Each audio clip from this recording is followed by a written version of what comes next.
What's going on, everyone? Welcome to Littleroot Lessons, episode 272. I'm Ro, and I'm joined by the hardest worker producer in Pokemon podcasting, Carl, and Carter, the glitchless. Also, the more important person is we got Amelia here. This is the Amelia podcast. Screw the tournaments that happened. We're just going to hear her opinions on why her Uncle Rosif is smart and handsome, and why Blood she's Moon real Ursaluna quiet. is Jesus Christ. You stop talking right now. Can you say hi? Can you wave? No. Amelia came by yesterday. I got to see her in person for first time in quite a while. So yeah, we visited Carter yesterday. I did not visit Carter. You should have. I was at a Red Sox game. When am I getting instead. my money? Whenever I get your money. Awesome. Wait, Carl messaged me yesterday morning. He's like, "Hey, this card I have jumped 1,500% overnight." It's called Quicksilver Elemental. It's obviously a Magic card. It was one of my very first rares and one of my favorite Magic cards of all time. And it combos with one of the new legendary creatures coming out in the Final Fantasy set. And so the regular version shot up it went from a bulk rare, so like a quarter, up to like $15.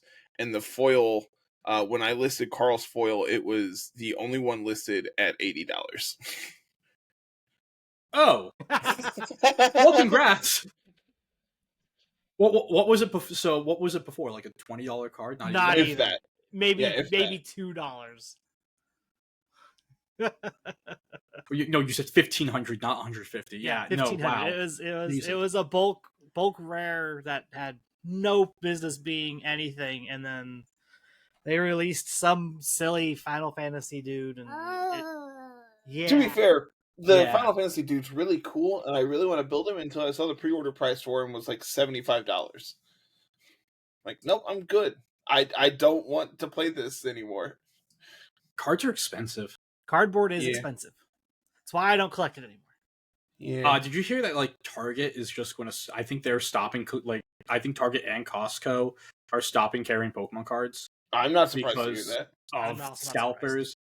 Yeah, which also sucks because I just want to buy cards at MSRP, and I just literally can't find Pokemon cards at MSRP because none of the local stores around me are able to sell them as such. Yeah, which I'll still try to support my local game store. One of the ones near my lodge, they actually have a really, really good.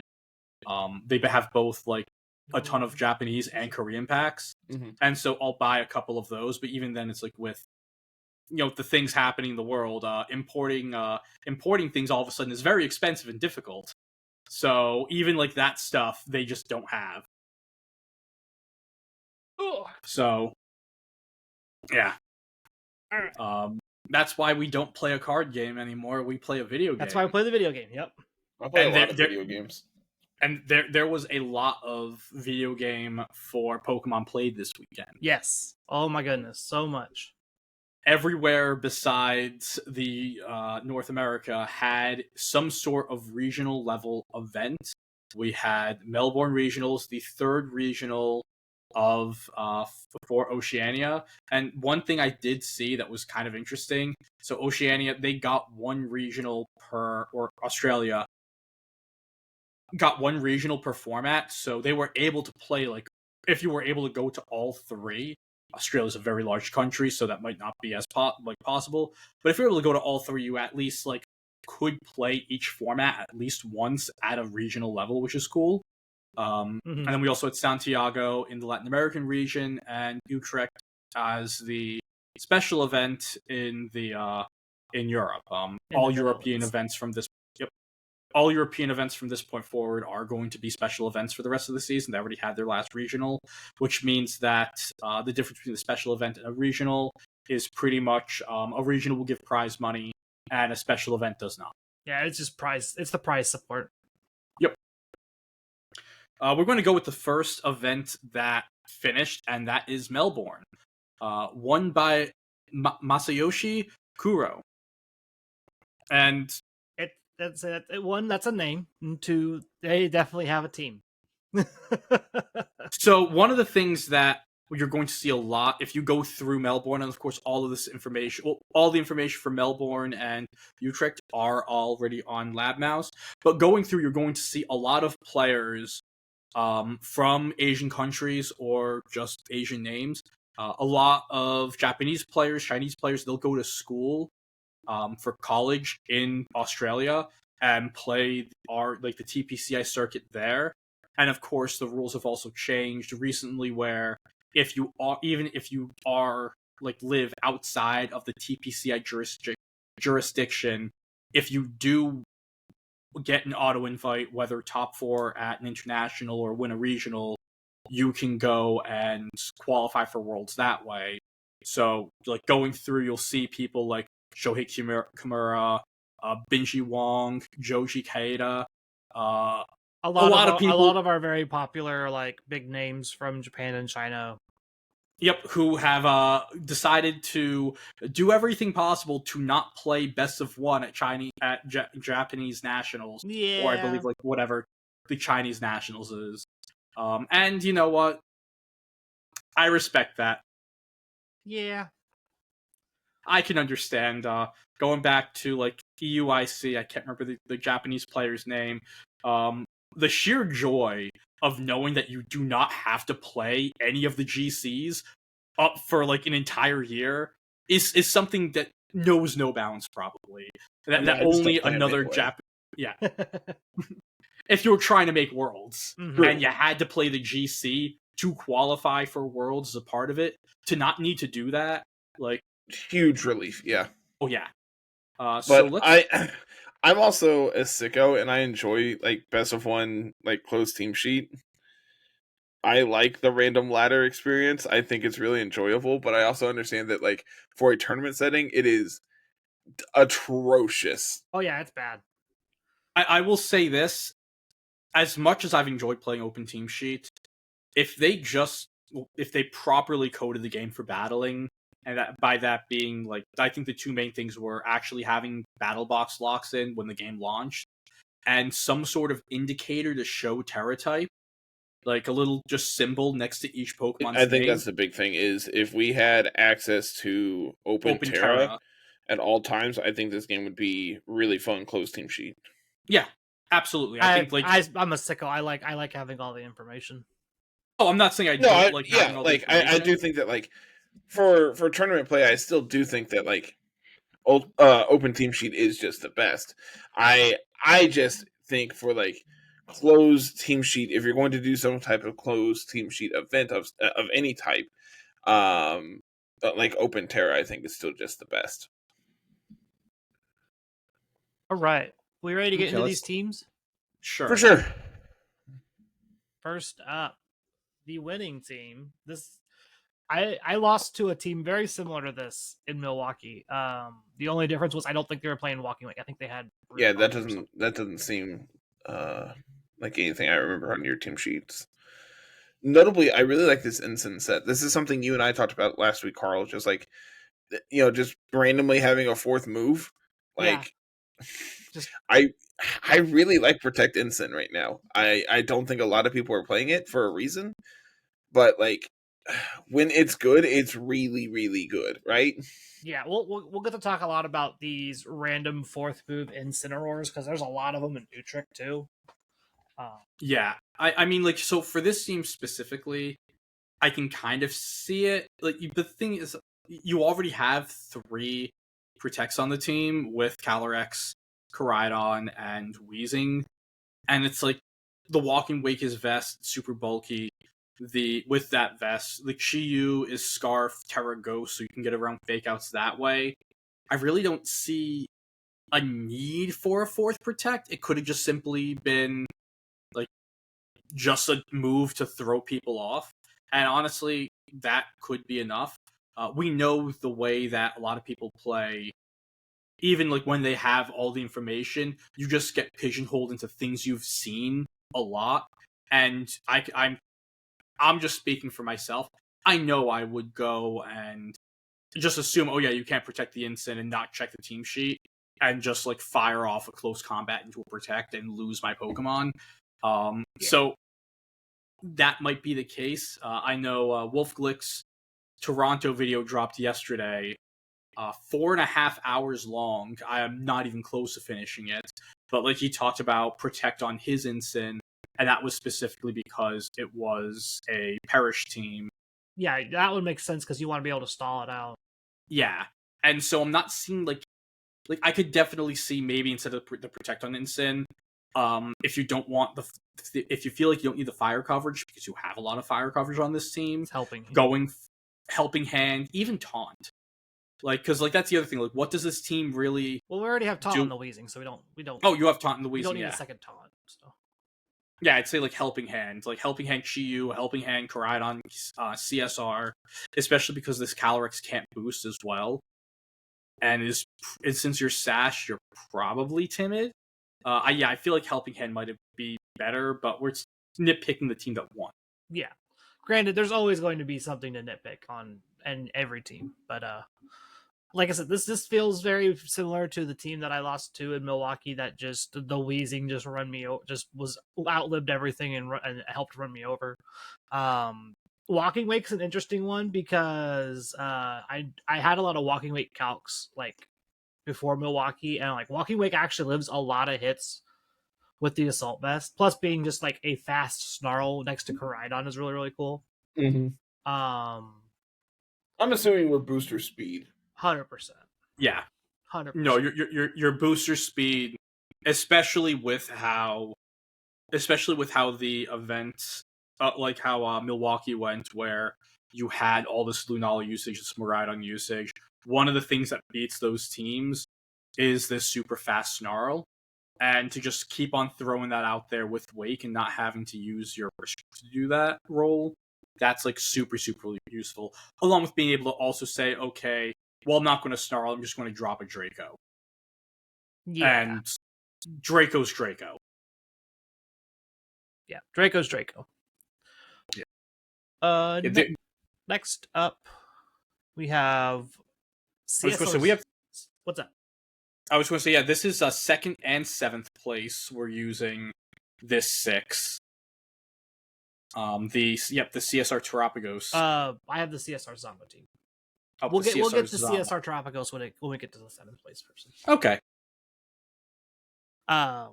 That's a Choppleberry. It is a Choppleberry. That's why I kind of wanted to jump to this, because this is a Choppleberry. What year is it? What are we? 2025. What are we scared of?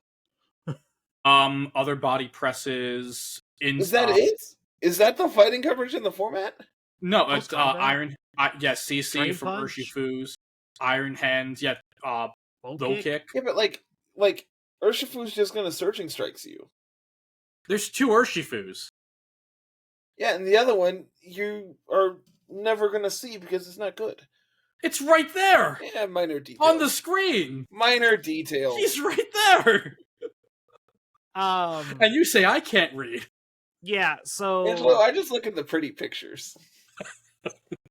This is mostly the standard like CSR Zama balance stuff with Incineroar, Rillaboom, and then like a redirector, and then we just have this Dark Urshifu for some reason. I think the Dark Urshifu, it's because one of the things we learned from Milwaukee with the Calyrex Shadow Zamazenta, at least with the ways that we were seeing the team, is that in a lot of cases it really had nothing. Like it kind of couldn't do anything into, especially like a wide guard Lunala. If you have wide guard, the Calyrex is clicking Psychic, Zama's clicking Heavy Slam, and you're just getting outpositioned, outplayed by the Lunala. Having the Urshifu with black glasses, I know we were doing Lunala calcs earlier, but let's do. I don't even think you need the black glasses. Carter, how much bulk was that Lunala that you were checking before? 116 HP, and how much defense? I don't have it pulled up anymore. I think it was like 116, 160, something like that. 116, 164. Yeah, so Adamant, Unseen Fist, Wicked Blow. Let me give it the. It actually does need the black glasses. Yeah, Adamant. So Adamant, black glasses, Wicked Blow, no Terra does 103 to 122% damage into Lunala through Shadow Shield. Yeah. With 116 HP, 164 defense. If you have a better Lunala, that's a really let us defensive know. investment in Lunala too. Mm-hmm. It is, and one of the things that's also really nice about this is that the electric seed that Lunala usually uses, Wicked Blow ignores because it's always critical hitting. So I'd say like that's definitely this team's Lunala answer. And of course, in general, close combat is always going to be great into the mirror, and Sucker Punch. Those are two moves that are always going to be great into the mirror. In order to punish, like, let's just say, opposing Calyrex Shadows that are Terra Dark, being able to click close combat into that. If they aren't Terra Dark, being able to click Sucker Punch into them. I think it's just a really, really good ghost counter on a team that doesn't like seeing other ghosts because of the restricted choice in Zamazenta. Yeah.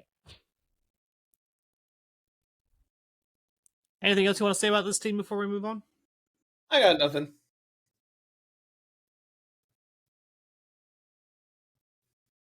There's an Annihilate on screen.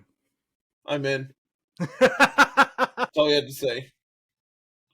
Yeah, there's a lot of interesting pieces here. Sash and there's a lot of Pokemon that we see a lot, or at least enough with item choices that aren't common with them. Like Scarf Annihilate is a thing. Haven't really seen it that much. But fast coaching next to the Calyrex and to another extent, lesser extent next to the Iron Hands is really useful. It's fast actually really clever because a lot of people were doing it with the water foo with like Scarf Urshifu. Mm. And like the big thing was you have to play Terra Ghost then because you're really weak to Fake Out. And this solves the problem. Yeah. And you just have a nuke if you need it, because not a lot of things survive Final Gambit from Annihilate. No, not at all.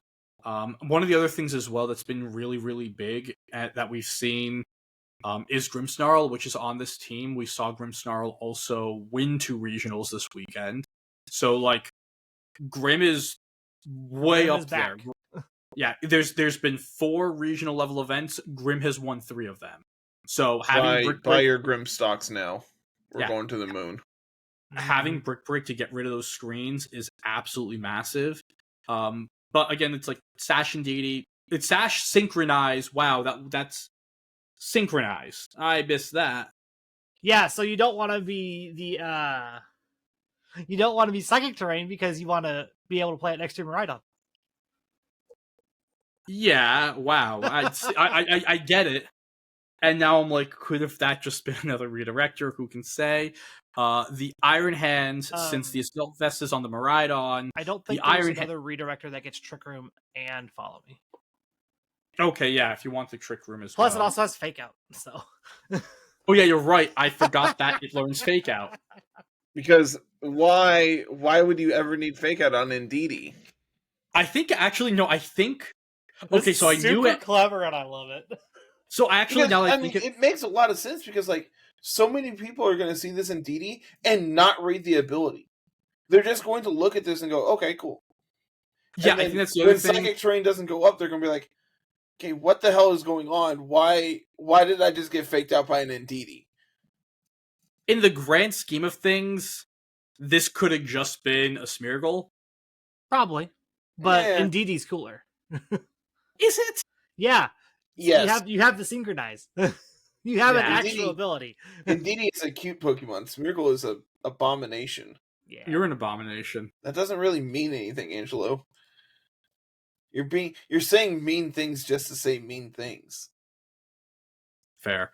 Shut him up real quick. The other big thing is like this is Assault Vest Miraidon. That's kind of become the new one of the new norms. E-Seed Iron Hands is kind of cool. That was the other thing. And with you bringing up Assault Vest, one of the things we looked at when we were doing Milwaukee coverage is the percentage of specs, which was very high. It dropped a little. I believe it was 70-something%. At Melbourne, Choice Specs was on 55% for Miraidon.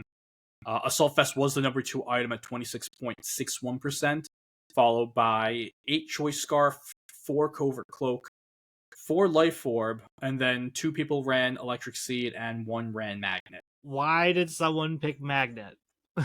Because... Yeah, my guess is they wanted the extra damage output that Life Orb provides, but not the extra damage, and so... It's not as much of a life as a Life Orb. It's not a Life Orb, though. So, like, that's the only thing I can think of is that, like... I mean, there's also someone playing Zap Plate, which is just Magnet, but worse, because it's heavier. No, Zap Plate is the ethical item. Used is it? By... Yeah, absolutely. Oh, they'll always go with the plates. Okay, why? Because. Okay, you're just wrong. Got it. But yeah, Grimmsnarl having Spirit Break and Foul Play is not normal. Usually this is one of these is usually like Parting Shot or Thunder Wave, but that's what the Synchronize and D is cool because you just get them back. Yeah, that's why that's cool. Wait, okay, actually that does make me... I just thought of something that could be really cool, even though it probably won't happen because this is a Miraidon team. If you Spore into an Indeedee with a Moongus, it also goes to sleep, yes, right? It goes to sleep. Okay, never mind. That's adorable. That's cute. Synchronize doesn't care how it was put to sleep. It just copies the status over to them as well. The big thing that like it does do is obviously you can't like burn a fire type or paralyze an electric type, etc., etc. But for sleep, there is no type that is immune to sleep. Okay, so it's more the move makes you the move. Correct, the move doesn't affect them more so, not the status. Okay. Anything else? No, we can move on to the next one. Benji. There was a lot of CIR Miraidon this weekend. It's become probably one of the... I'd say it's probably this supplanted as the most popular duo right now. Yeah, I think the reason why it's more popular than the Lunala Miraidon, and there's like still been some changes and upgrades or like changes people made to that team, but in general, the team that the Tanks put together that that Andrew Ding used to win Milwaukee, that building group, which is, I mean, all 4 players who were part of that group finished top 32 or better, with 2 of them in top 4. They said that iteration was pretty much solidified. Like, they think like that's, as of right now, the best way to play Lunala Miraidon, and the only way that would change is if a lot of other things change in the meta. Well, Miraidon Calyrex still has so many other ways to grow. Yeah, that's what I was getting ready to say. Yeah. It's like Sierra Miraidon just feels like it's still we haven't figured it out yet. We have not figured anything out yet, because when we get to Utrecht, the teams look completely different. Yep. So the one we saw earlier was doing a lot of the Iron Hands, Grimmsnarl stuff. This one is weird because it's playing a lot of the bulk core balance bro stuff. The Rillaboom, the Incineroar, the Urshifu Rapid Strike, and the Redirector. Like, this is just like, take CSR Zama balance stuff, change the restricteds to Miraidon Calyrex Ice. Yeah. And I think one of the things that this team can do is, like, very well, is play a single restricted mode. There could be games where Miraidon's just not good enough. You can easily just like Calyrex, especially this Leech Seed Calyrex, which we saw a lot this weekend, is able to just sit on the field and boost itself with the As One ability, with getting those Chilly Nay boosts, and also just bulk up, get the Leech Seed recovery, get the Lefties recovery, spend a turn protecting. The way I actually thought of like watching it is, This is Celesteela. This is modern Celesteela. So this is our modern day Celesteela. Yeah, this thing it's going to sit on the field. It's going to slowly chip away at you, or just pick up a sneaky KO somewhere and get an As1 boost, and then it just goes nuts. Now, one of the types of Pokemon that does give this team a lot of issues is Zamazenta. The wide guard, specifically. Yep. And that's where you're seeing Pokemon such as Amoonguss and Urshifu come into play. Amoonguss, great job at using Rage Powder to redirect. And Urshifu, especially this Choice Band variant, is able to do a ton of damage with Surging Strikes, or if they do Terra, can punish with the close combat as well. Urshifu's also just super useful into other balanced teams such as the Terapagos. That is why the Tangs used Choice Band Rapid Strike Urshifu on their regional winning team for Milwaukee. And so it's just, it's a balance piece, but specifically this Choice Band variant is the balance breaker. We'll be talking a lot about Choice Band Urshifu as we go through more of these teams, because it was just everywhere this weekend. Yeah. There's some anti-synergy, of course, like Amoonguss with Miraidon. Rillaboom and Miraidon, but usually what ends up happening is the games where Rillaboom and Amoonguss come are usually like where they're on the lead and then they go down and Miraidon comes in to clean up is usually how or they're just games that Miraidon isn't coming into. And even then, sometimes you might not need Amoonguss as your Spore bot. You need it for it to just be a Rage Powder or Pollen Puff bot. Yeah, the Pollen Puff is actually super clever too, because just like any extra healing you can give this Calyrex Ice just means that it's going to stick around even longer and deal more damage.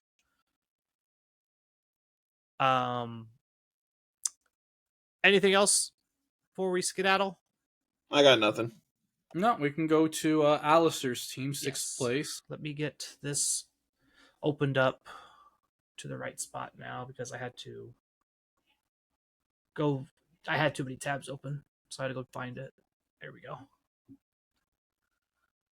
I don't have that feeling because I just closed like 12 tabs.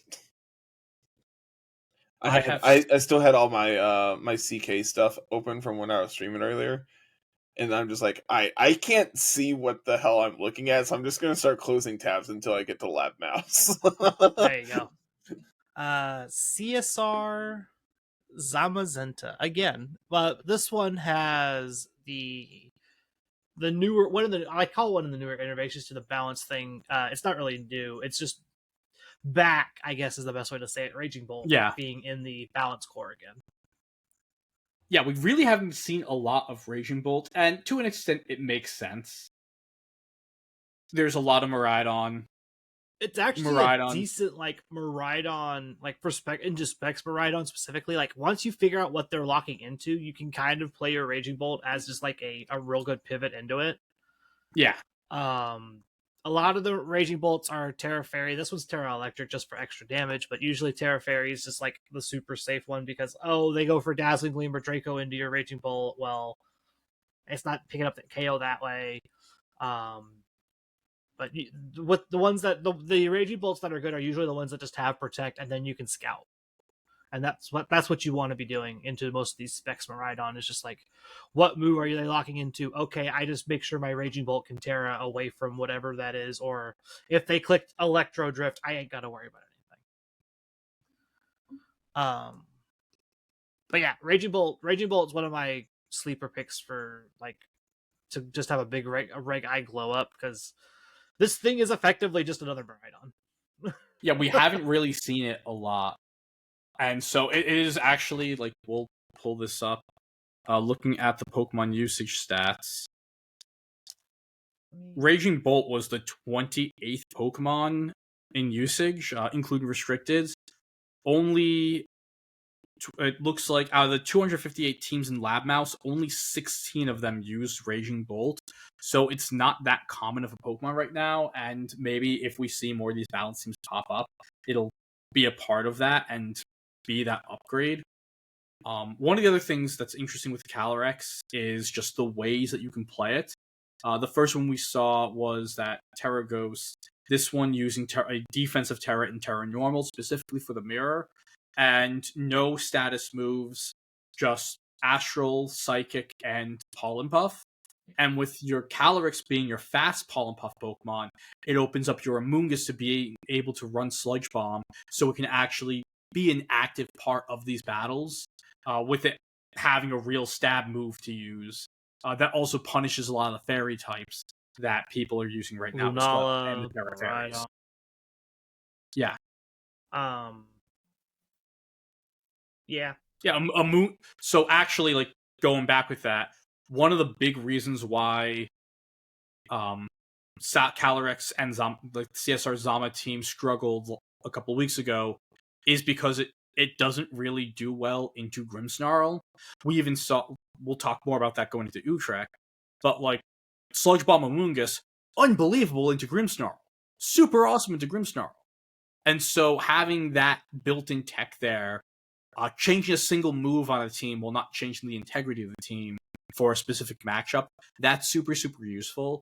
And I think that's probably one of the reasons, like, another tech you might see going forward, specifically for these Calyrex Zamazenta teams, is this Sludge Bomb on Amoonguss. Yeah. I will say I am very anti-Sash Calyrex Shadow. Or do you like more, Lorb? I like Life Orb more. You just dish out more damage. Which makes sense, down. yeah.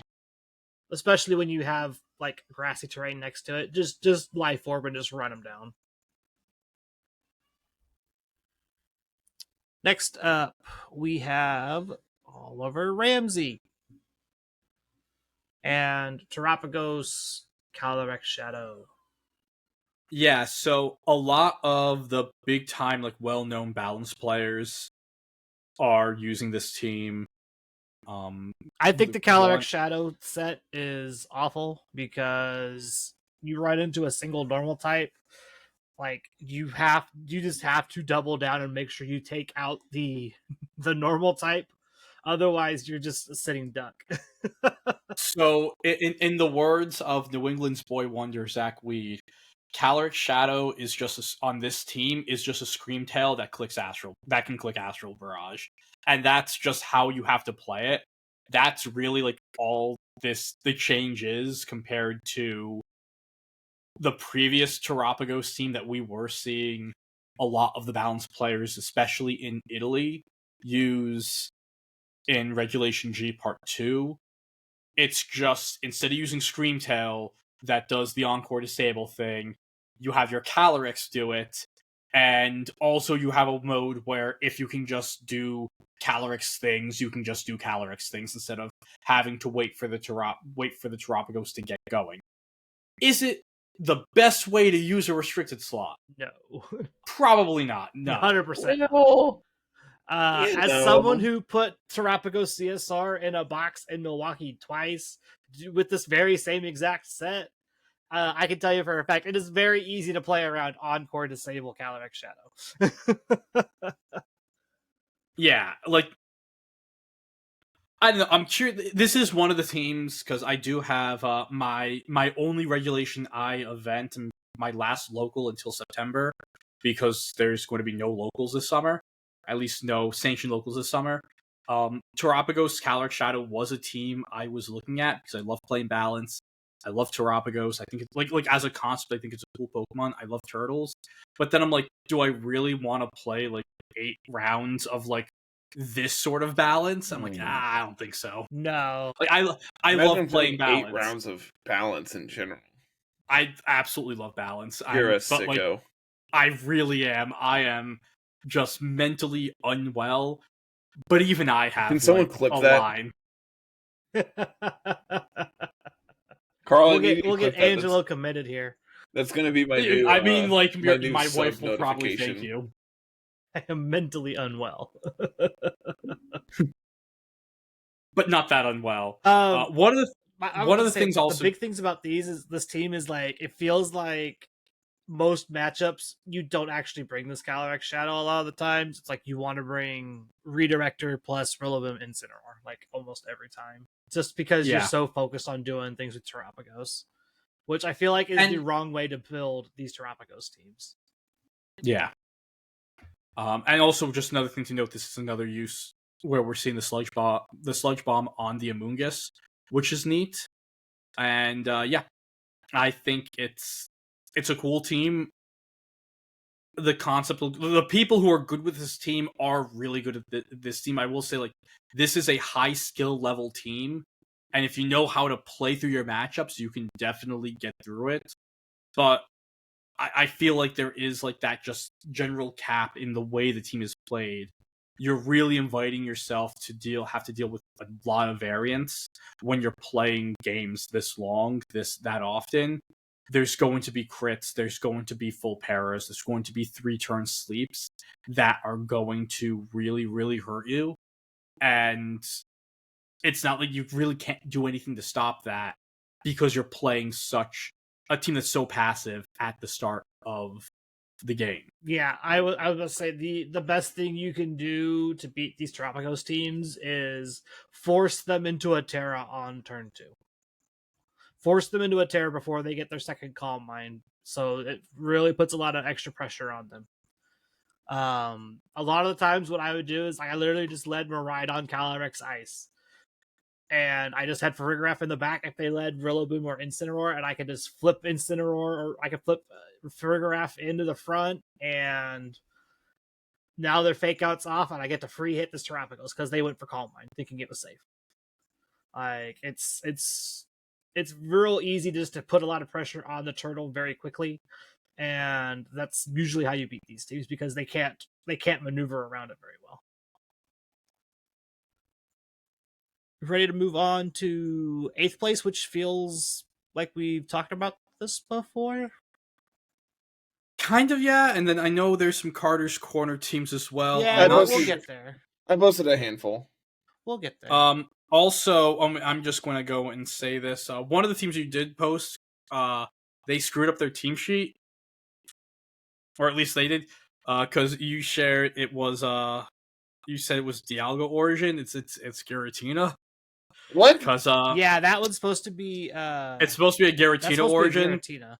Because I'm just the person who has one of the best results in recent history with Dialga, and my Dialga did not know Shadow Sneak or Poltergeist. I didn't actually look. I just saw Dialga and posted it. So I was wondering where in the world you said this Dialga team came from. I was like, I'm pretty sure that's a Giratina team. I'm pretty sure I shared that because there was a Giratina in Top Cut of Melbourne. Man, now I'm sad. No, you should be happy because now it's your. Yeah, I love Giratina way more than this. I was going to say it's yours, not mine. No, trust me, I've already looked for the Dialgas. I have a team I've been working on a little with it. That just is my fun little pet project. But yeah, the people aren't bringing Dialga. But let's not talk about that. Let's talk about Riley's team, which is using a Pokemon that Dialga kind of hates to see in Koraidon. Yeah. Because close combat hurts folks, especially the Life Orb one. You know what else hurts? Headlong Rush. Oh, big time. Oh my goodness, man. This team feels a lot like they took the Lunala Miraidon stuff, dropped Miraidon for Koraidon, and just added all the sun stuff they wanted. Yeah. This is going to be a booster speed Flutter Mane with both 100%. Icy Wind and Taunt. What is really nice, as you've alluded to, Carl, is that the Trick Room mode on this team is super, super real with Brute Bonnet, Lunala, and the Ursaluna Hisui.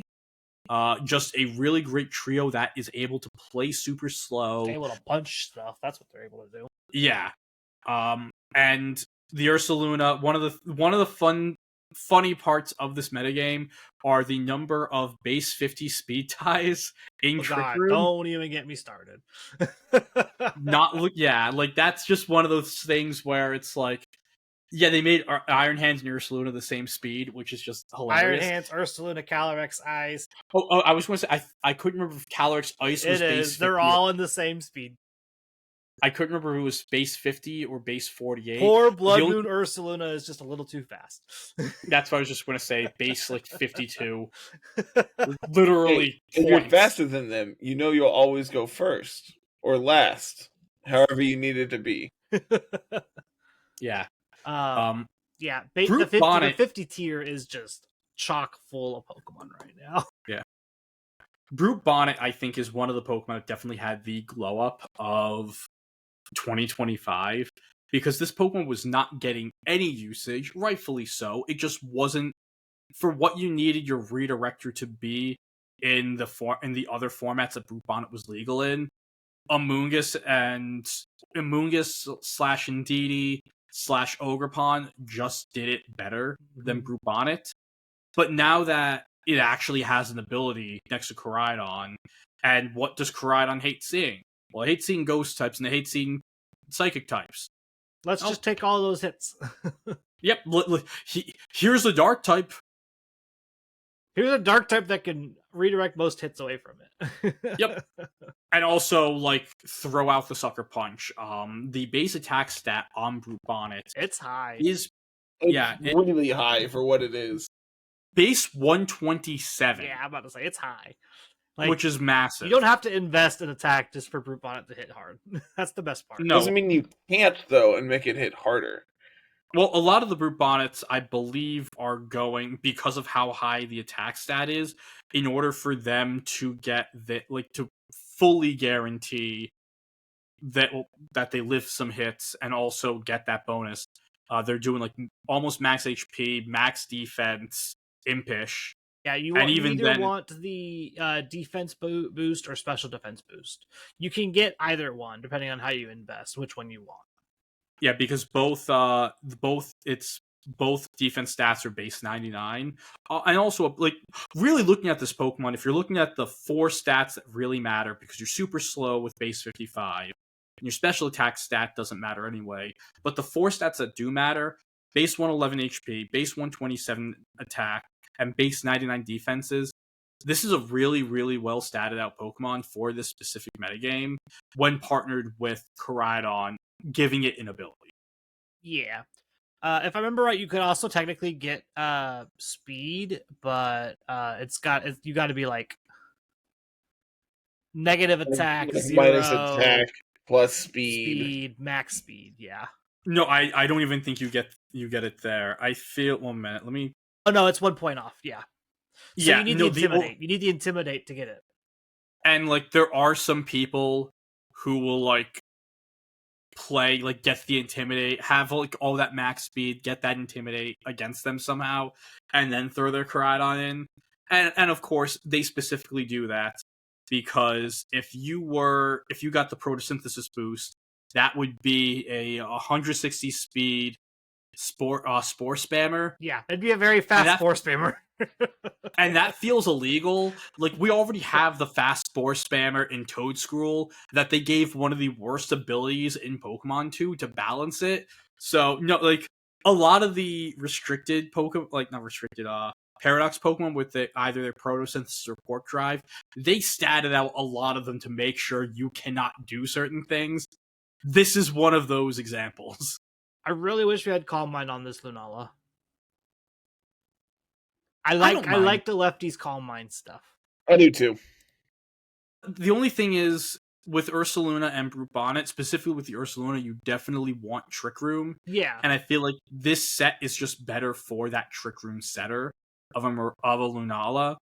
If you're running it with like the Protect, Calm Mind 2 attacks, you're honestly almost running a completely different team. That Ursaluna is probably another Pokemon. And you're kind of playing at it in a different manner. For this specifically, like, that Wide Guard Trick Room just makes more sense. Ready to move on to Shohei's team? Yeah, we'll do Shohei. How about we do Shohei's? And Shohei's 9th. It's literally the next one down. Yeah, and then we can move on to the Santiago winner. Unless you want to do some Carter's Not Corner. that one. Not Joji. I want to do Shohei. We got to at least talk about his buddies that were playing. Yeah, we have to at least do that. Okay, so I love Chien Pao on Miraidon teams.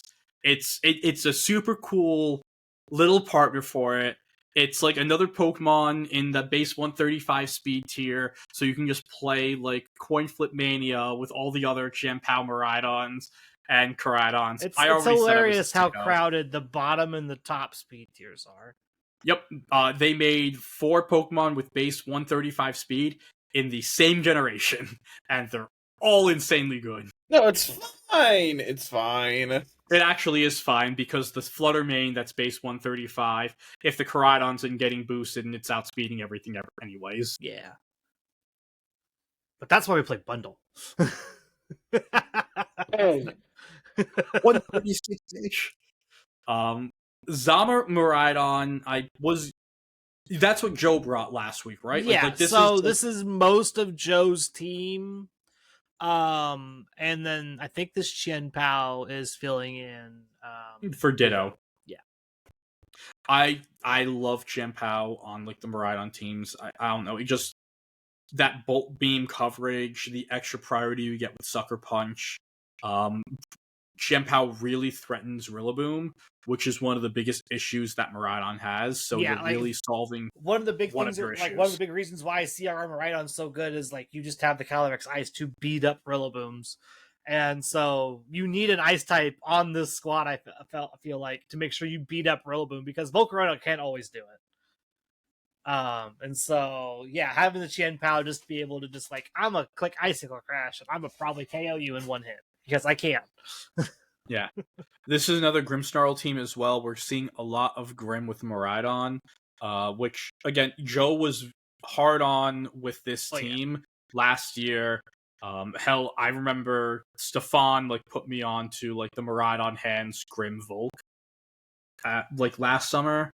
We really didn't see it do well in Regulation G Part 2 outside of the times Joe used it. Outside of specifically Joe.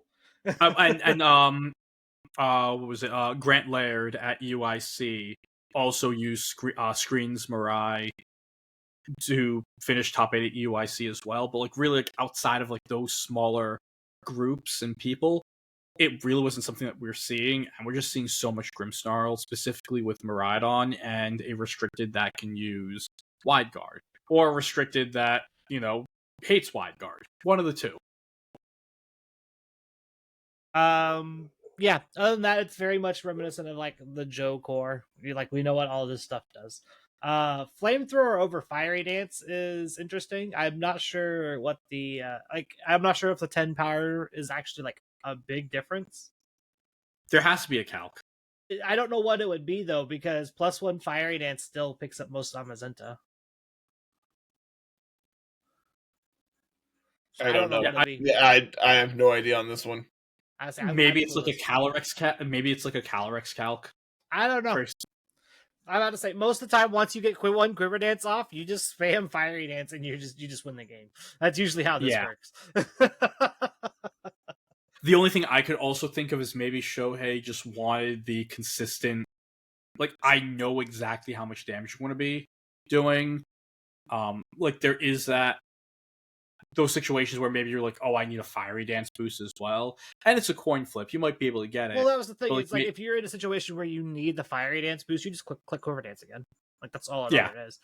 So it's just I just think Fiery Dance having extra upside over the chance of just a 10% burn on Flamethrower is probably not enough to make me play Flamethrower. I think I'd just still stick with the Fiery Dance. Yeah. If you know what calc, yeah, sure. Let us know, please, because we're interested. And obviously, we're not going to get to talk to Shohei. Yeah, yeah. Angela, I need you to do me a favor. I was going to say I don't know a single person. I have no connections to Shohei. I have some pretty good connections into most of the Japan meta, but I have no connection to Shohei. Yeah, Jess knows everyone. Asterisk. Not that well. Angelo, use your connections. Know people who know him. I don't think I have that. All right. Okay, do you want to talk about your buddies, Carter? I just kind of want to give him a quick shout out. Give him a shout out. Here's Bugford, another one of the BK champs, went 4-4. I believe these are all their first regionals. Sick. I could be wrong, but I believe so. I know Bug has played some VGC in the past. I don't know if he's ever actually played a regional. Stefan went 3-5. Braun went 2-6 with PZ, which I think is just sick. Well, Which is why PZ. we were doing So calcs beforehand with PZ because of him. yes, so that adaptability, Terra Dark, Terra Blast is another way to Oko Lunala through Shadow Shield. If you ever wanted to do that. Which is so funny. Also, don't ask us about the heavy duty boots. Yeah, I can tell you exactly what the heavy duty boot. You know how you're saying like, oh, Bugfoot's probably played a little VGC. I don't think Bronson has. It stops toxic spikes. Yeah, see, and that's relevant. There was a Glamora in day 2. There's a Glamora in day 2. Sneasler was real popular going into Milwaukee. I do have some teams from Carter's Corner if we want to head over. Throw open like. I think like the main one to talk about. Really want to talk about this 50th place team. 50th? Yes, I believe I posted it. Prison, jail. Oh jail, God! What in the world is this? Jail. Carter, I don't know who George Liu is, so I'm just going to. So I'm going to call the cops on you. This is fantastic. Are we doing like sturdy Aaron strats or something? Because that's what this feels like. Yeah, we can just endeavor them, and then whatever puts them down to 1, and like the tried and true classic of if you give me an opportunity to click Fissure, I'm clicking Fissure. How many games did this team win? It went 5-3. 5-3, which is the funniest part. So the thing is, day-2'd. So the thing is, if you go and you use the Terra on the Annihilate and you bring Annihilate Grout on Diglett with the Miraidon, you can just safely click Discharge. And I think the idea of this is how can I click Discharge super safely 100%, at all the... Yeah. Plus, and like that's what it's having Arena Trap next to your Discharge Miraidon has to just be worth something, right? Like, oh yeah, no, trapping is so freaking useful. Again, like watching, I'm still in like day 1 Swiss of the Wolfey video. The amount of plays and just the decisions you're able to make when you know that they can't, like your opponent can't switch, it's so useful. Mm-hmm. And yeah, trapping something in, using the sash and just hoping Diglett's not doubled into, even just to protect. If they double into Diglett, congratulations, you killed a Diglett. Like, there's still a Miraidon on the field. Yeah. So like, I get the unironically, I love this. So this isn't even the only like big time. I'll send it. We're going to do another thing. This isn't even the only big name, like not fully evolved Pokemon. But yeah, we'll get to that one too. Yeah, well, I don't know what you're talking about. So there was also a tournament in Asia. I believe it was Indonesia's Master Ball League, which I think is their like Worlds qualifier. That sounds or right. something. Second place used Eviolite Scraggy. Hell yeah. Yeah, it was. And so I just so like we could throw that team up after we talk. Maybe after we talk about this team, unless you also want. Honestly, I think just mentioning it is probably enough. Yeah, probably. That's really cute. There you go. Terra Poison Scraggy. Yep. Foul Play Endeavor Coaching Fake Out. It is surprisingly bulky with the Eviolite, and I'm assuming the idea is you're slower than Calyrex under Trick Room and get a coaching off. Exactly. 100%. Yeah. So like Fake Out plus Trick Room, and like if they're doubling into Scraggy, congratulations, you killed a Scraggy, and if not, coaching Calyrex gets you. Also, level 69 Scraggy. Just hell yeah. Yep. Oh no, like they knew what they were doing. 100%. No, that's the joke. It's level 69 Scraggy. Yeah, we know. Yeah. I love this Diglett team. I can't talk enough about it. Yeah. But there are a couple more I would like to mention. There was a Toadscruel in day 2. Yep. Third place, 7-3. I mean, Wheezing Toadscruel, really powerful, and then like you can just pair it next to Calyrex and Miraidon and like these other busted Pokemon. Yeah, so it makes a lot of sense. It's really cool. This is and this is like some very interesting usage of like the sets and items on your Pokemon. This is one of the I think we said there were 4 Electric Sea Miraidon. Here's one of the 4, and we've seen that the Calm Mind Parabolic Charge Dragon Pulse variant. You can also Parabolic Charge next to both the Toadschool and the Porygon 2 if you go and you Terra it. Which I think is super clever. Yep. And on the Calyrex side, it is a Choice Scarf Calyrex, which I can see here how many Calyrex use Choice Scarf. This is the only Choice Scarf Calyrex. This is the only one, right? Yeah, so it was 60% Focus Sash, 21% Life Orb. Then there were 3 Specs, 3 Covert Cloak, 2 Spell Tag, 2 Clamulet, and a Choice Scarf. What's hilarious is once you EC'd your Miraidon, if you're not fast enough on your Miraidon, you can just trick the Scarf onto your Miraidon. Yep, you can do that too. That's so silly. Yeah, once you're like a little set up, just make the Miraidon fast and get that fast healing with Parabolic Charge, or target into things with the Dragon Pulse as well. It's a super unique team. There's like a lot of fun little techs. Of course, like you also have the Helping Hand Incineroar, which we're definitely going to bring up a lot more. The ice coverage or the coverage move on the Porygon is Icy Wind, so you're able to not only just set the Trick Room, but get Pokemon to -1 because your Miraidon, your Calyrex, they're already so fast where sometimes you don't want to be playing in Trick Room. You just want your opponent's Pokemon a little slower, and Icy Wind's the way to do it. This Trick Room is just to undo Trick Room. That's all this is for. Like this is very much like not a Trick Room team. Or like to click Trick Room into your opponent's Tailwind. I don't even think their Tailwind's gonna matter that much. So, and then the last team we have for the first section of Carter's Corner. Yes. We have a fake Dialga.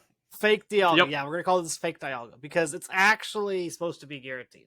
So who's origin wrong at that? On this? Is it I need to yell at Tim, or is it the Dialga player? I think, honestly... In Pokédata, it's Giratina. So it's Tim I need to yell at. Tim is a busy man right now. Because it's even got the right item. It's got everything else right. It's just Dialga origin. I'm going to go. Yeah, just maybe it's a bug. It might be a bug. Because I know a lot of this is just automated. Mm-hmm. It could also just... It just pulls it and imports. So it might just be a situation where the import messed up and grabbed Dialga. But this is supposed to be a Giratina origin. It made Top Cut. Just so funny. That's it. That's the joke. That's the video. Punchline. That's the conversation. In a real talk sense, being a ghost, like outside of facing off against like the Lunala, being a ghost dragon is kind of pretty decent typing wise. Poltergeist, when it hits, does a lot of damage. I'm pretty sure the Shadow Sneak probably OHKO's like most Calyrex Shadow Riders. Oh, absolutely, probably. Draco's just a great move because I think your Dragon type coverage would probably just be Dragon Claw. I don't even know if Giratina gets Dragon Claw because for some reason it might be also just like your best coverage. Also, just like a Dragon Rush for physical because it's just 100 damage. Yeah, but then you got to fight the accuracy things, and you don't want to fight the accuracy things. Yeah. I also think that like it could just be that like it's your best move against opposing like Incineroar, and so not having a -1 Dragon Claw. What like I'm sure like minus Nature Draco Meteor is doing more than -1 Dragon Claw. Like I could see it being something like that too. We don't know their minus attack or special attack. Exactly, they may not be. They could be minus speed.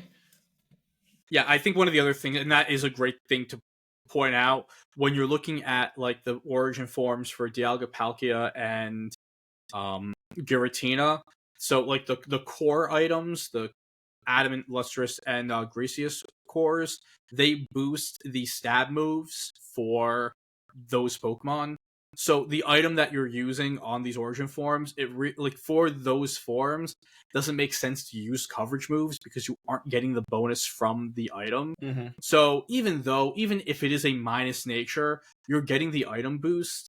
And yeah, that Draco is probably doing more, especially like if the Giratina is -1 into like an Incineroar. Of course, like maybe it's probably doing more when you factor in the super effective. You're just starting to stack multipliers and such. Then use the ghost type attack at neutral. So in those cases, it probably makes sense. And one of the other things that really helps Poltergeist and Shadow Sneak hit well, and all this entire team hit well, is the Chien-Pao. This is a fully physical team. With the Entei, which I already said I'm never doubting a Pokemon with Sacred Fire ever again. Just not happening. Already did that Diatribe. You're not getting that again, folks. But like, yeah, you have that extreme speed Terra Normal Chien-Pao spam mode. We know for a fact that Entei, Zama, Rilla, Chien, or just Fire, Zama, Rilla, Chien, like that's a core 4 that's super, super, super good. And Giratina hits the psychic types that, along with the Chien-Pao, that the Zama doesn't like seeing. It can go blow for blow into these ghost types as well. I don't think it was good for this weekend. And for Drew, does anything else matter? Nope. No. This is probably I think this is their last event. right? Like outside of them traveling to NAIC, this is their last event. Yeah. Outside of for Oceania, they had 3 events. They had a Regulation H event, Regulation G event, Regulation I event, and then they get to go, and then of course like the GCs and stuff, and then Worlds. So this is the only like locally based major for Drew, and yeah, called it.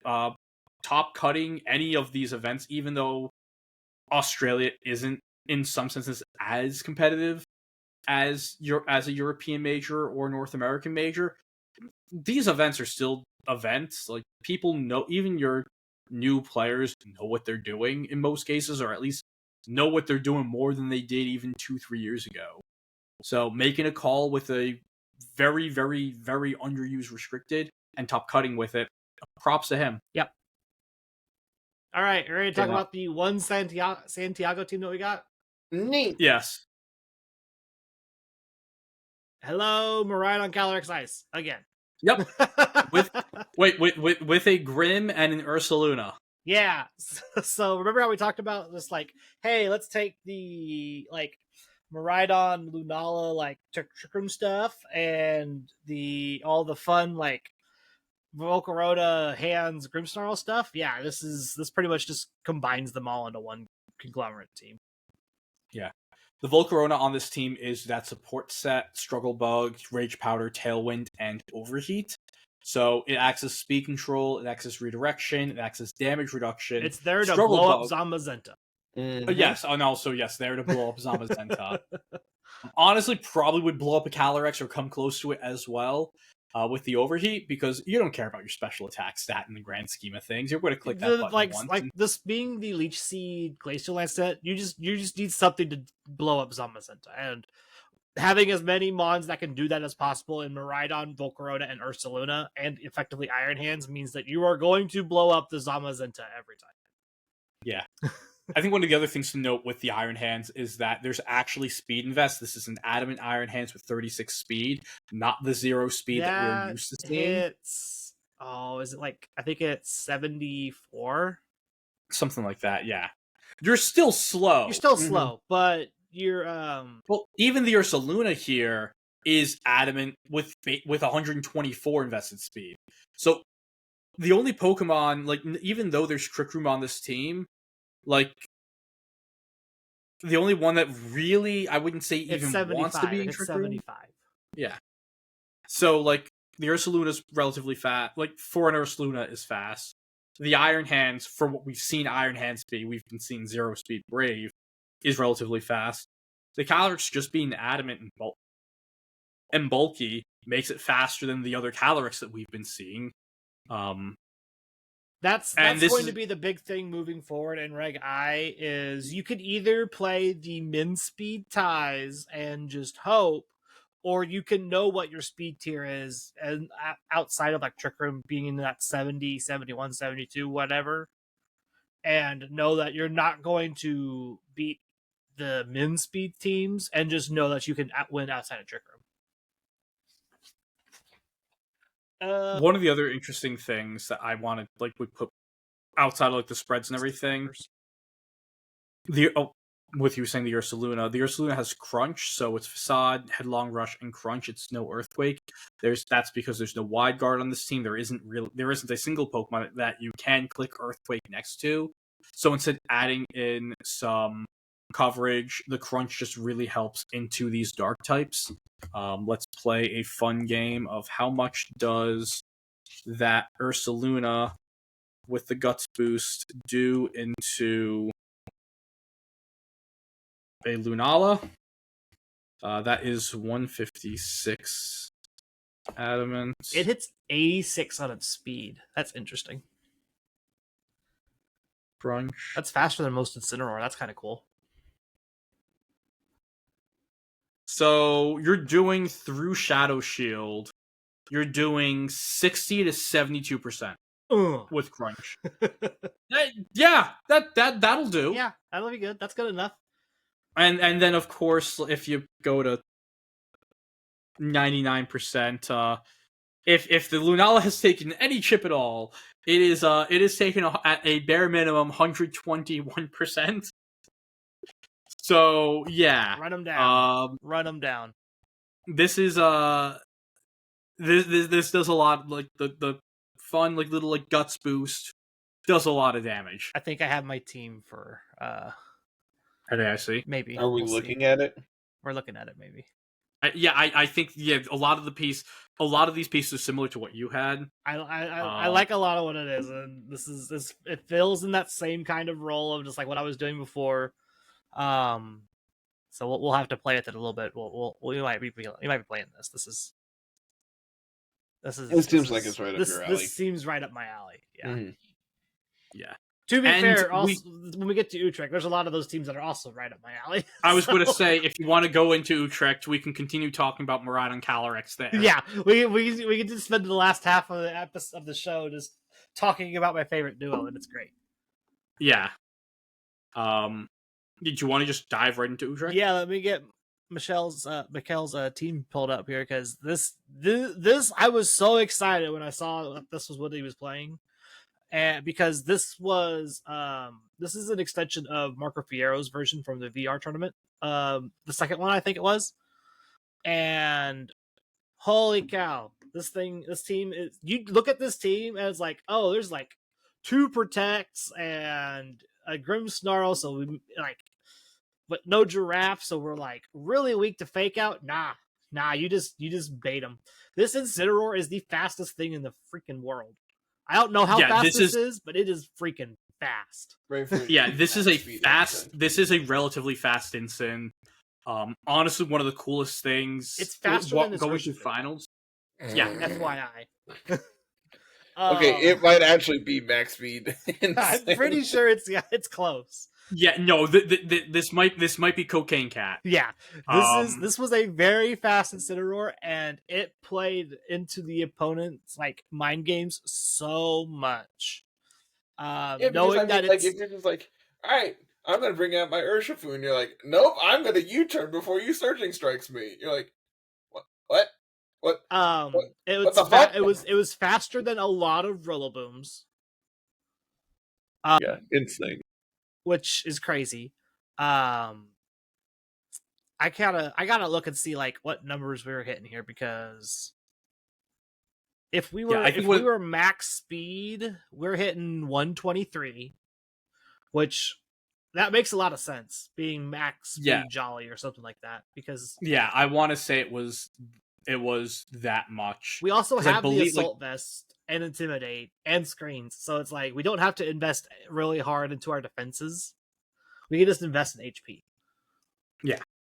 One of the really cool things, like with this Incin as well, with it being fast, is that it was able to live.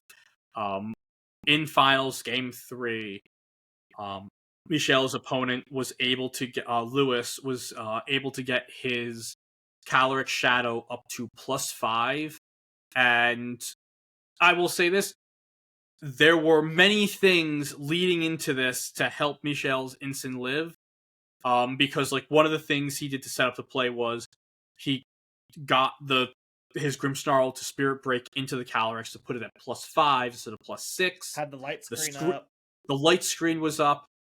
Of course, he has the Assault Vest. With that all being said, with the screen up, this Incineroar lived a +5 Helping Hand Astral Barrage. A move that most Pokemon cannot live. And yes, I know, it's an Incineroar. It's resistant. It's also AV. Yeah, so like Grimmsnarl resisted too, and it got its shit blown I'm about to out. say, Grimmsnarl also resisted, and it got blown up. And I feel like that was like the singular play and the singular situation where it's like, if the Incin went down, if one of three things, if Michelle was playing any other item, if the screen wasn't up, if he couldn't get that Spirit Break off, and it was a +6 instead of +5, the Incin drops and Lewis wins the regional. But that didn't happen, and that's like the situational luck and honestly genius. Luck is the residue of a well-designed plan, and being able to sequence those events and set everything up where it's like, yeah, if he clicked Nasty Plot 3 times, that's Helping Hand, I'm still living, I'm still around, and I'm going to be able to take this. And that's like, Game 3 was so cool because of that. Also because I never expect to see anyone just let their opponent's Calyrex just get to +5. Yeah, it got off 3 Nasty Plots. That's crazy. Yeah. So looking at the damage at the calc, I'm pretty sure that it's it was a Life Orb Calyrex too. Yeah, like this Incineroar was always going to live. Okay. I can check +6 and see if that gets it. Yeah, see if +6 gets it. +6 is a coin flip. Okay. It is a coin flip at best. That's actually really freaking crazy. That's insane. Yeah. So yeah, Incineroar, Avian Incineroar, it does a lot. It's real good. Yeah, real good. Who knew? I definitely Incin, think very good Pokemon. Soon we'll be able to get Wolfe's Incin. I can't believe that's actually. I wonder if he knew that's what they were going to get, or if I'm sure he did. No, the thing is, I think the second he won the event, he's like, yeah, because the jokes that they already make with Incin, it's such a bit at this point, and with him, like specifically him and Incin. So like the second he won, he knew that they were going to bring out Wolfe's Incin the second he won the event. But yeah, with Michelle winning this event, one other thing to note that he already had his World's Invite because he won Stockholm. So this is his second event win, which means that another auto invite from Europe has been eaten, not awarded. It's been eaten. I will say this: I kind of don't like how I know 2 years ago in Pokemon Go, the way that they did their invites was that if there was someone who qualified and then got an auto invite, they passed it down. And I feel like if there is going to be a change to make sure that everyone gets something, that if they do pass it down, change going forward. Yeah, because they have Michelle's been dominating a lot of these European events, and oh boy, they're after they're probably going to be like the Gen Z Wolf, I would imagine.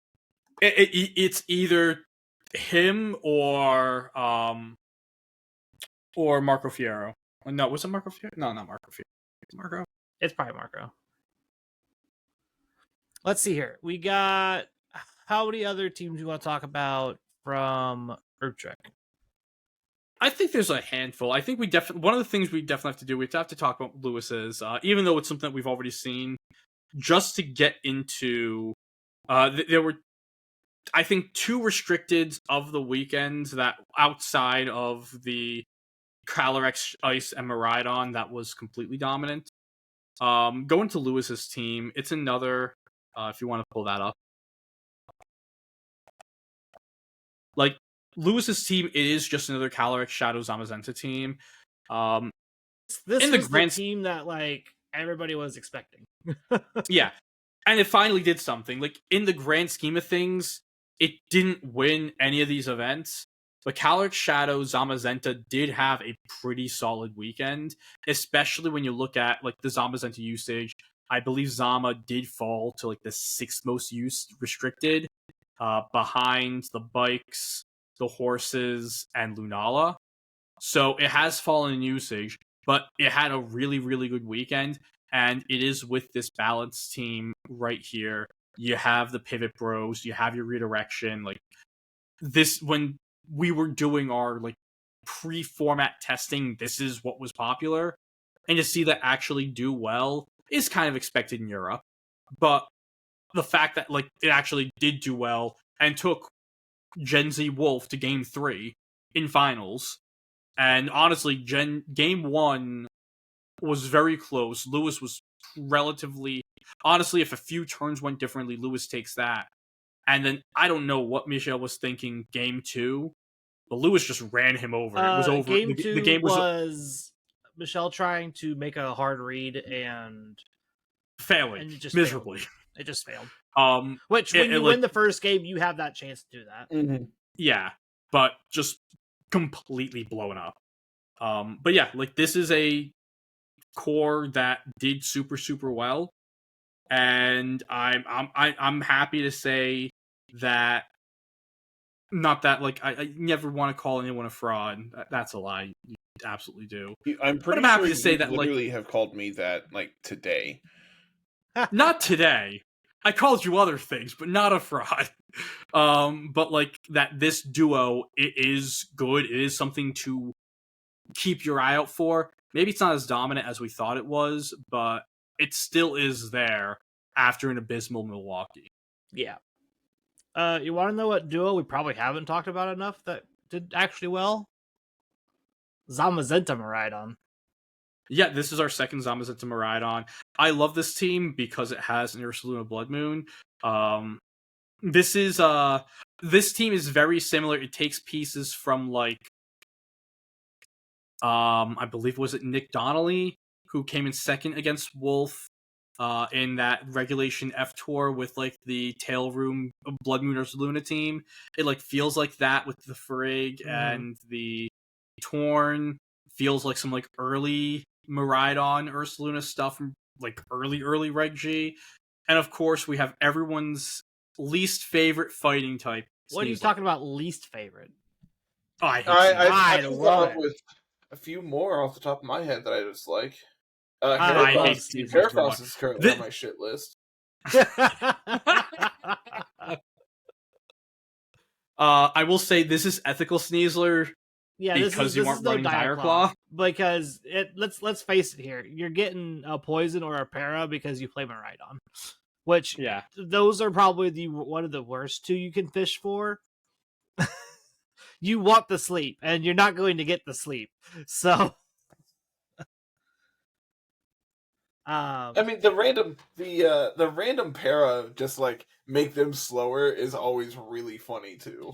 Yeah, it's funny, but you're already faster, so why does it making them slower care? Yeah, but what about your partner? The Miraidon's max speed too. Like, no, I'm not talking about specifically Miraidon. Well, that's the partner that's always going to be on the field with the Sneasler. Unless Miraidon dies, then what happens, Carl?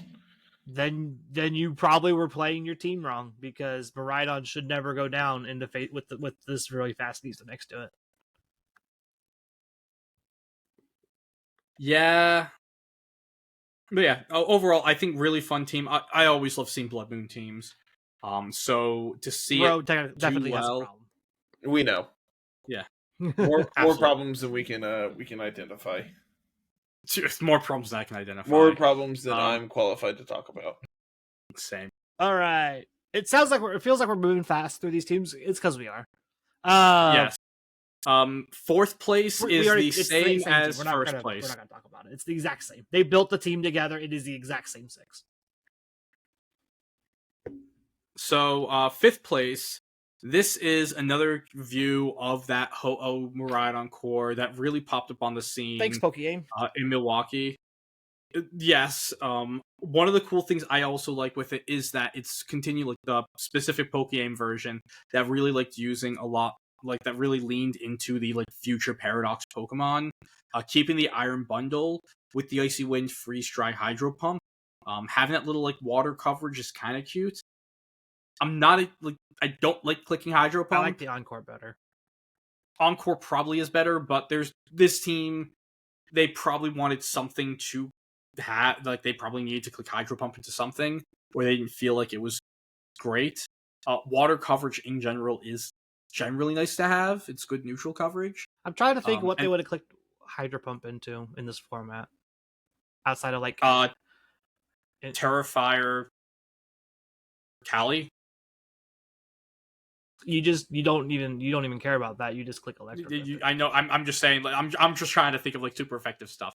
If the Calyrex got to Terrifier, you did something wrong. I feel like this team lacks Iron Treads. I loved Iron Treads on Pokegame's team, just being able to check Calyrex Ice, because that was your Calyrex Ice answer, was Iron Treads, just being able to show up and just hit it twice and just deal massive damage to it. You have Darkfu on here. Yeah. Stellar Darkfu at that. It's just... Yeah, but Darkfu's not cool. Darkfu means you... Angela, you had to think about how cool the Pokemon is when you actually go to build your teams. And I think that's something that you really lack. One of my big issues with these Miraidon Iron Hands versions is you're just very weak to Fairy in general. And what Iron Treads did for the team was it checked the Fairy weakness while also being able to click a Dark type move, knock off, or whatever you need to do, and handle all that business. And Urshifu is just adding to that Fairy weakness and not actually dealing with the Fairy type Pokemon. Yeah, at least, I mean, the Ho-Oh definitely helps, but having 2 Pokemon you can switch into Fairy moves is pretty useful, especially with all the fairies and Terra Fairies. Like the Terra Fairy is one of the hardest things for Miraidon to deal with usually, and not having it sucks. Big agree. Going to 6th place team? Yes. Hey, speaking of Pokemon, speaking of Pokemon teams that were fully on fraud watch that escaped for now, Swordfish. This feels very much like what K-Kid brought, except I don't think they brought Roaring Moon. They did not bring. They brought Torn. I also don't think they had Iron Hands. I remember them talking about playing it, but I don't remember if they actually brought it. I know, like, I could tell you in like fast. If you could pull it up, I know, like, when they brought up in Dad's server, I like on like what Pokemon, like I was super in with Kyogre on the trio of Amoonguss, Iron Hands, and Xianpao. I just like those 3 Pokemon together. I think they're very complementary. It gives fast mode, slow mode. Like they did bring Iron Hands really well. They did bring Iron Hands. Okay. Their differences were Tornadus over Roaring Moon and Fluttermane over Urshifu. Yeah. So I think the Urshifu is super important. It's one of the big differences between Rain now and like Generation 8 Swordfish. Well, I mean, the main difference is Zacian just isn't as good as it was. You can't go and Dynamax to get around Wide Guard and everything with your Kyogre. Yeah. But on the plus side, Terra Water, Surging Strikes in the Rain, that is a known quantity, and the known quantity is massive amounts of damage. Yeah. So I think like that's the thing that kind of breaks through. And we saw Roaring Moon do well on other Regulation G Rain teams as a more proactive setter. Yeah, being a dark. It's a little bit better into like the Calyrex Shadow type like teams. Also, just being booster speed means you're just gonna hit everything first. Yeah. The Terra Flying Acrobatics can do a lot of damage into the grass type Pokemon. You're not going to Iron get taunted Hand. off your Tailwind because you're a dark type and things like well, that. Not priority taunted. You're faster than most everything that's going to run taunt outside of Fluttermane. So, which you can just acrobatics them. You just click acrobatics into them, and then they're sad. So yeah. I think one of the other really nice things is on a team that already has a lot of issue with Wide Guard, with the Kyogre, the Tornadus, unless you're running Hurricane Tornadus. Yeah, that was always been the big thing with Wide Guard. The Swordfish teams is like, what do you do into Wide Guard? You just gotta hope Zacian can carry you. Yeah. Yeah, now you have the Urshifu and the Roaring Moon that can definitely help as well. So I think this is a very interesting way to play Swordfish. I think we had a few other Swordfish players. Oliver Ackerman in 12th place, and I believe there wasn't another one that was relatively close. But like in general, like we saw, like that was the way people who ran Kyogre were running Kyogre. The only other one, there was a 34th place, used Ursaluna and what's it called? Iron Jugulus. So like the idea of dark type paradox Pokemon. Yeah. Let's knock out this top 8. Cohen Van Can is playing. It feels a lot like the Arubega Miraidon stuff. Seeing the Whimsicott there and the Iron Hands. We have Lunala acting as Giraffe. And Entei in the fire type spot, which is usually like on Arubega proper, it's the Heartflame. That's the Heartflame Ogre, yeah. And also it's a Dark Fu instead of a Water Fu, which again, seeing a lot of Dark Fu this tournament, this weekend in general. Lunala was the big baddie going into this weekend, so it Lunala real good. Lunala was on 27, almost 28% of teams. So yeah. There's actually not a whole lot of interesting things to talk about. Psychic on Lunala is cool, I guess. So that was something on the Terra Water variant that was super early meta. I really like the Terra variant. Yeah. I believe the Terra Water was used on the one that finished top 4 in the first VR tournament, and it was psychic coverage, but it was Psyshock and not psychic. Mm-hmm. Psychic might just feel a little more consistent for Cohen, just for that damage, and maybe not trying to split defenses with your 2 types, with your 2 attacks. But that was something that, like, this is like an older Miraidon that we're used to seeing. Also on the Iron Hands, just bring it up, like, we've seen a lot of Terra Bug both on Iron Hands and on the Incineroars for this weekend. Bug is just, again, another really, really great Terra into the CSR Zama. And just like even Lunala, being able to be neutral into Ghost, resist Psychic, resist Fighting, like, it's just a generally really good Terra to have right now. Next up, Terapagos CSR back again. This is literally we talked about this team earlier. It's pretty much the same thing. Yeah, I think like this was, at least for the top teams, this was one of the most normal Australia's been, because a lot of their top teams did match up with what we would see, at least in the archetypes. This wasn't Australia though. In Europe. No, this one wasn't. But we talked about the Terapagos team in Australia. Okay, yeah. Now I'm following. And this is like, I believe, the same exact 6. It pretty much is, yeah. Yeah. Again, it's the Calyrex is just Screamtail that clicks Astral Barrage, and you're mostly doing Pivot Bros with Terapagos getting set up that way. Yeah. Carter requested we talk about Jamie Boyd. Always talk about Always gotta talk about Boyd. Believe in Boyd. So Boyd did see the Scraggy that came in second place, and he got outdone. tweeted it instead. He's like, I got outboyded this Yeah, weekend. someone got him this weekend with the Scraggy. Chestnut, still really, really cool though. Yeah, that's it. Jamie Boyd's an insane person. It's also a I blended don't think team for row. It works out. Yeah, no, like I saw him play this team on stream, and it did not do well at all. I think he got 2-0'd. He was, to be like, fair, he was playing Aurelion, so yeah. to his fairness, that was a very hard matchup for him to win.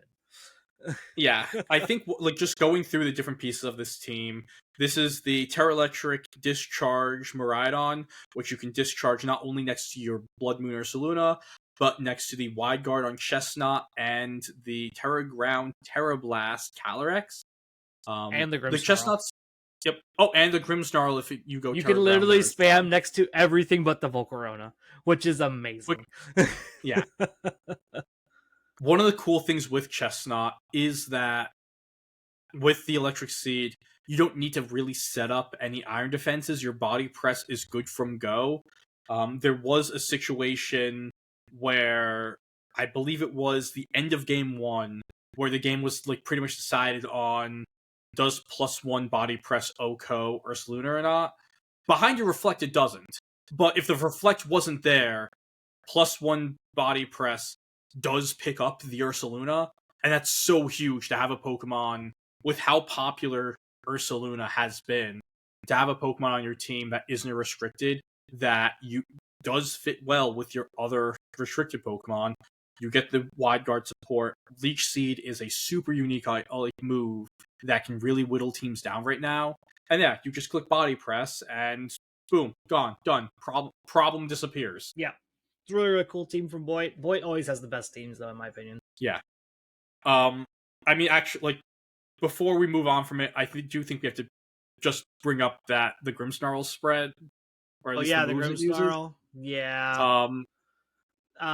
This is very much this is trying to pull the Sword and Shield, like lagging tail era style of stuff, where it's just like, I'm going to be interactive instead of screens because I want to slow you down and fake tears you and click fake out and things like that. Yeah. No, this was a really cool one. And then the both the Flame Body from the Volcarona and the Thunderwave from Grimmsnarl help out the Hex on Calyrex because Boyd doesn't want his Calyrex shut down by Wide Guard. Yeah. Which you could have just played Shadow Ball, but it's fine. Yeah, but then it's not a Jamie Boyd team. All right, let's get this Pokemon thing knocked out so we can get Carl out of here. So, my paint. Carl, your Pokemon this week is Dawnwing's Necrozma. Oh, okay. I rolled Necrozma and then did a 1 in 3 of what form it was going to be. Let me get my color picked here, because this is one I actually kind of know. A little bit. Not also, Tim let me know he fixed Lab Mouse. Yay! It was a glitch somewhere, but yeah, he fixed it. Shout out Tim. Happy birthday, Tim. It was 5 days ago, but still. I'm about to say it was a while ago, but yes, happy birthday, Tim. Kind of like trying to just like get like a general body shape. Try to do this as fast as possible so we can get Carter out of here. I have to look up what this looks like. I'm not gonna lie, I don't know. I think I know enough of it. I do too. There's like a part that I don't like. I would be like, where does it go?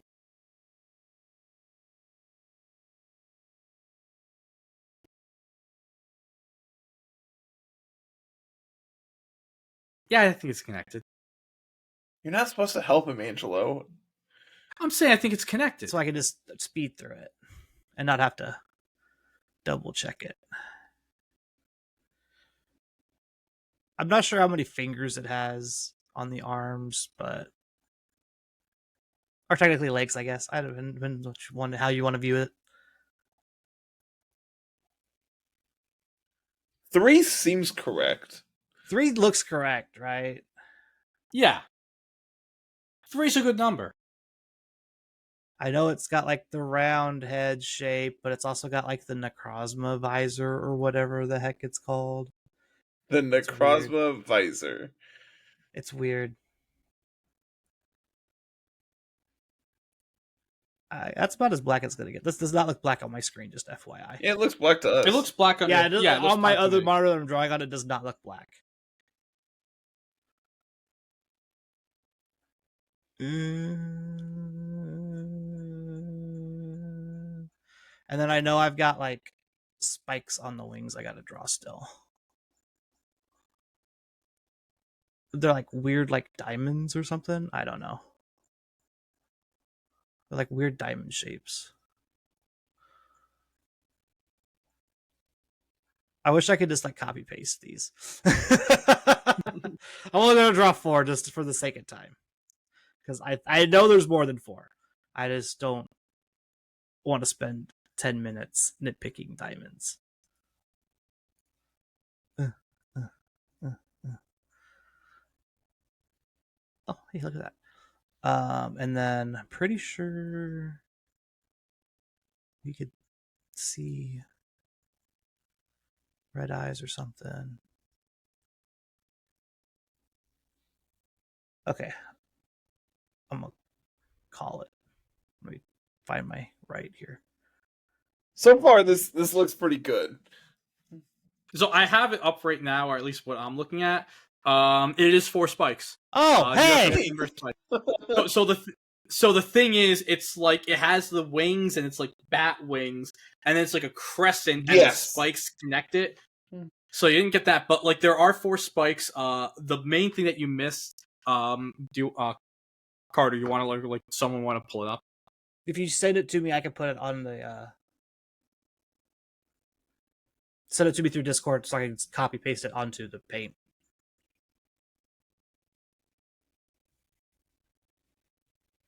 Angela, are you getting it? Yeah, I already got it. Got the anime one. See, that's not bad. No, the main thing is the black body. I think is the black body. But and also it's like like you got the hands like this, and it's more like the come hither hands. I would like you to try and draw 3D shapes on a 2D surface, sir. You guys saw my drawing. Getting pretty freaking picky up in here, isn't he? Yeah, he is. I want to hit enter. There we go. Yeah, I'd say overall pretty solid. I'm about to say, I knew I was pretty close. I would agree. I feel like I was pretty close. I'll take it. I need to save this. All right. Are we getting out of here? Yes. Angelo, I think we are. that's your job now. Yeah, I know. I'm getting to it. I'm waiting for Carl to save so we can have his face on, and then there we go. Now I want to do this. Thank you very much, everyone, for joining us tonight, following us with all of our podcasts. If you'd like to hear more, you can find us on YouTube at Littleroot Lessons, along with all your pod chasers that we post on every single Monday, Spotify, Apple Podcasts, so on and so forth. Make sure to pay attention to the YouTube page. With college done, my interviewees actually have some time to be interviewed. Of course, we've already started writing the process of writing, recording, and editing what will be our version of the Wolfe Glick Toronto video, the Carter Doble Blue Kaizo video. Dude, ready. I'm waiting for the script to finish so I can start editing. Here's the thing: I'm nowhere near being done with the script. That's all I'm waiting on. I know. We know this is a video that's going to take a long time. Yeah, it's going to be large and in charge. Yeah, which we're all very much looking forward to it. If you want to see more of Carter's stuff, he's streaming on his Twitch channel at Mr. Missouri. We get updates on when he's live in our Discord server, which you can join as well. Great time to join the Discord because we have just relaunched our dojos, weekly friendlies where you get matched up with another member of the server, and you and our community and the other community member do a best of 3 in the current VGC format, just for funsies. A great way to meet new people, work with new people, and battle new people. Actually get like real legitimate practice in that isn't just grinding on the ladder. You can find us on all of our socials as well, where we post a lot of these updates at Littleroot Lessons on Blue Sky, and again on the YouTube page. Thank you very much for joining us, everyone, and have a great week.